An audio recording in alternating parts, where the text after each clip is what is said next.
Health Novo presents Sushruta, our health awareness channel.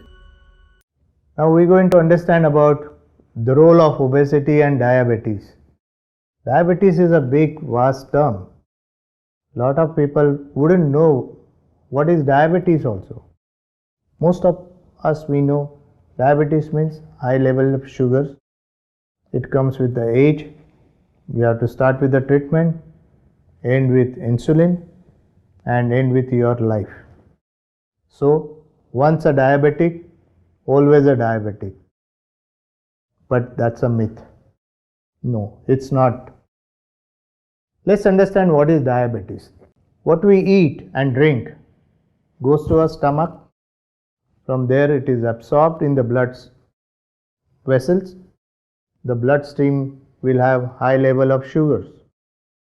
The blood flows everywhere, goes through the liver and all, and there the receptors start giving stimulation. The message goes to pancreas to send insulin. The pancreas sends insulin, the sugar level goes down, and that is the sugar metabolism that happens. Now what if the message goes to pancreas and the pancreas doesn't send enough insulin, say 50% of the insulin which has come, so only 50% of the sugar will go down, so sugar level is still high. That's called as diabetes. This is one type of diabetes. There is something called as type 1. Type 1 diabetes means pancreas doesn't produce any insulin. The pancreas is like a stone, it's no more an organ. That is type 1. So this starts immediately after your first few years, that children start showing up reasons for diabetes. These small children are kept on insulin. Very difficult to manage. Type 2 diabetes is a adult onset diabetes. Most of the diabetics are type 2 diabetes. What happens is just explained. There is something in between. These days it's called as type 1.5 diabetes. Some people, they live their normal life until the age of 20, 22, 25. And one day suddenly they see they have some symptoms about diabetes. They go to the doctor and the doctor says your sugar levels are 500 or 600. What happened suddenly?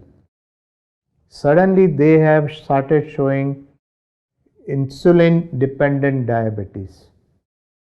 The tablets would not work on them. So they have to go on to insulin from the age of 25 onwards. Reasons not known. This is sometimes called as type 1.5 diabetes. In type 2 diabetes, what we have seen, in a lean thin person also we see type 2 diabetes. The patient or the person may not be obese, but most of the obese people, because of the peripheral fat, they have resistance. The insulin falls short.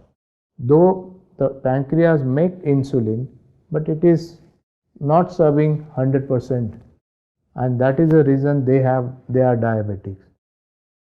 There is one more thing in diabetes. The stimulus that goes from liver to pancreas also sends 100% insulin. But before it would lower the blood sugar level, there are some antibodies that they come and destroy the insulin. These are called as insulin antibodies. That is another reason for you to be a diabetic.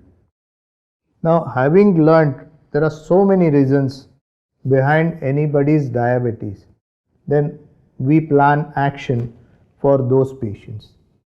Now, all these patients are firstly investigated properly, which type of diabetes that they have, and the treatment is planned. Most of the time, obesity, which is reduced just by 10% of that excess body weight, there are a lot of good changes that they happen with their blood sugar metabolism. Now you will ask me, how do bariatric surgeries help these diabetics? Bariatric surgeries help on different hormones in the body. Now obesity means there are different hormones coming from different places. Earlier on we used to consider thyroid, pituitary gland or suprarenal glands as endocrine organs. They are so tiny. But today the excess of fat is a big endocrine gland. It secretes a lot of hormones. The intestine, that also secretes a lot of hormones. So by altering this, there is a good effect going to pancreas. Pancreas starts making new insulin by making the new cells in the pancreas. And that is a primary reason that after obesity surgery, by alteration of this intestine, our own body insulin starts secreting in a good way.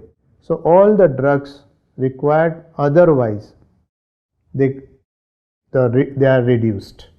And that is how the person treats its own diabetes with its own insulin.